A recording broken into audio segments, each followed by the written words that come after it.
இன்னைக்கு வரலையா? ஒரு மெக்கானிக்கல் இன்ஜினியரிங் ஸ்டூடெண்ட் படிக்கணும், ஒரு ஃபயர் வேண்டாம்?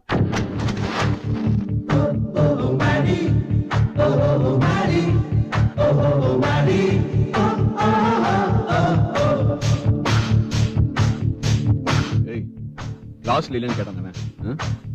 ஸ்பர் கியர்னு என்னன்னு உனக்கு தெரியுமா? உனக்கு தெரியுமா?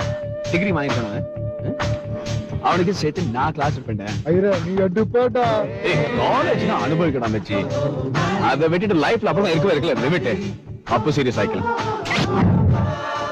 நான் ஒரு மெக்கானிக்கல் இன்ஜினியரிங் ஸ்டூடெண்ட். இன்னும் காலேஜ்ல ஒரு சின்ன ரவுடி. அது என்ன காலேஜ்குள்ள ரொம்ப கன்ஜஸ்டா இருக்குதானே. அதனால நான் என்ன சொல்றேன்னா, நீங்க உங்க ரவுடிஸும் காலேஜ் வெளியே வச்சுங்க. ஐயோ, காலேஜ்குள்ள நான் மட்டும் தான் ரவுடி. என்னன்றீங்க? ஐயா அடிச்சிருவன். ஐயோ, உங்களால அடிக்க முடியுமா? அடிச்சிருவன். அப்படி இல்ல. இது நீங்க வாங்க பாத்தலாம். என்ன ஓடுறீங்க?